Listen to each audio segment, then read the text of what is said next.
Entonces, comúnmente, o sea, lo que siempre ocurre es que los condensadores entre medio de las placas tienen un material dieléctrico, ¿sí? Y, por ejemplo, acá a la izquierda, uno puede pensar en un condensador ideal que no tiene ningún material, que estaría vacío entre las placas. ¿Y qué ocurre? Fíjense, si uno le pone un material dieléctrico y se fija que para la misma carga acumulada, el voltaje que uno necesita aplicar disminuye a la mitad. En este ejemplo que estamos viendo en la pantalla, ¿sí? Entonces, la capacitancia cambia, ya que la capacitancia es la carga partido por el voltaje. Si cambió el voltaje para la misma carga Q sub 0, entonces tenemos otra capacitancia. Ahora, cuando uno, en general, cuando uno piensa en un condensador, lo vamos a llamar C sin subíndice. Cuando no tiene ningún material dieléctrico, que sería el condensador ideal, o sea, no ideal, sino que simplemente que está vacío entre medio, ese condensador va con un cero en un subíndice, entonces sería el C sub 0, y tiene asociado un voltaje delta V sub 0. Pero para el condensador normal, que tiene dieléctrico, se usa simplemente la C y se le pone delta V solamente. Ahora, el Q es el mismo, es decir, Q sub 0 es el mismo en ambos casos. Le podemos haber llamado Q también.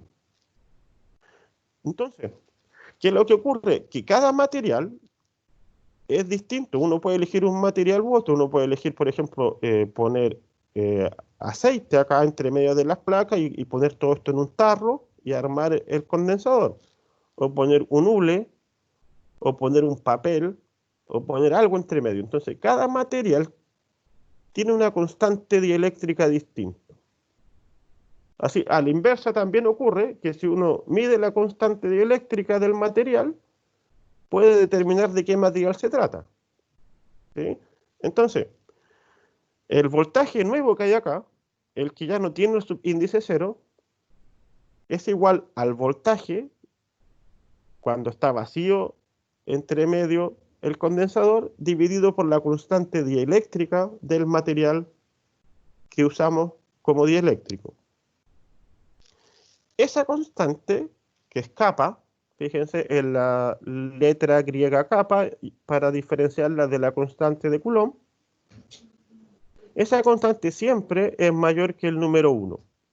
Entonces, la constante dieléctrica del vacío es 1. Y para todos los otros materiales, la constante dieléctrica es mayor que 1. Entonces, de partida, al ser mayor que 1, este voltaje delta V es menor que delta V sub 0. Entonces, ¿qué ocurre con la capacitancia? Ocurre que la capacitancia aumenta, ¿sí? Como kappa, la constante dieléctrica del material es mayor que 1, uno encuentra que C, la capacitancia con dieléctrico, es la constante dieléctrica por C sub 0. Entonces, al poner el material, aumenta la capacitancia del material, del condensador, en este caso, ¿sí? ¿Y qué pasa con la energía? La energía disminuye, al igual que el voltaje. Entonces, la energía potencial eléctrica que se acumula, ahora no le ponemos el subíndice 0 y nos queda que U es igual a U sub 0 partido por la constante dieléctrica. Entonces, dependiendo del material, fíjense en la pantalla, abajo de la pantalla está la constante dieléctrica del vacío, que sería 1,00000, es 1. ¿Sí? Por definición es 1. Incluso está de más poner los ceros al otro lado porque es simplemente 1, por definición. Y fíjense, acá arriba, en la tercera fila, uno lee acá que dice aire. Y seco para que no tenga agua, porque con agua tiene tiene otra constante dieléctrica, pero el aire seco, uno podría considerarlo casi como que estuviera al vacío el condensador. Y porque la constante dieléctrica del aire sería 1,00059. ¿Sí? Es prácticamente 1. Fíjense que la constante dieléctrica del agua es grandota, es 80. Luego el aceite tiene una constante dieléctrica 2,5. El hule es grande también, 6,7. Y así cada material distinto tiene una constante dieléctrica distinta.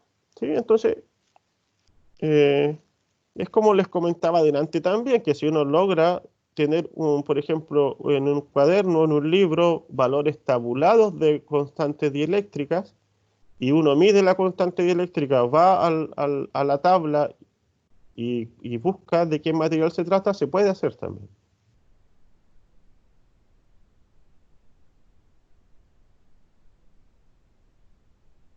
Entonces, ¿qué es lo que ocurre acá? Fíjense, ¿qué es lo que está ocurriendo? ¿Por qué cambia el voltaje y por qué cambia la capacitancia del condensador? Cuando ponemos el material dieléctrico, lo que ocurre es que se induce una carga en la superficie del material dieléctrico. ¿Sí? Hay una carga inducida que es menor que la carga que hay en las placas. Entonces, eso genera una densidad de carga superficial inducida. Entonces, se genera un campo eléctrico, el inducido, el que está en rojo, se contrapone al campo eléctrico, el que está en azul, el E sub 0, que sería el campo eléctrico en el caso de que no hubiera dieléctrico. Entonces, disminuye el campo eléctrico total dentro del condensador. Es decir, ahora hay un campo eléctrico E, que es igual a E sub 0, el campo eléctrico sin dieléctrico, menos el campo eléctrico inducido, y el campo eléctrico inducido por la densidad de carga superficial que se induce en el material que introdujimos dentro del condensador. Fíjense que según la ley de Gauss, E sub 0 es sigma partido por epsilon 0 y deberá cumplirse lo mismo para el campo eléctrico inducido. Deberá ser la densidad de carga superficial inducida partida por epsilon 0. Y el campo eléctrico, fíjense, el campo eléctrico total tiene que ser igual a E sub 0 partido por la constante dieléctrica. Y que es lo mismo decir que es sigma, la densidad de carga superficial, dividido por la constante dieléctrica y por epsilon 0.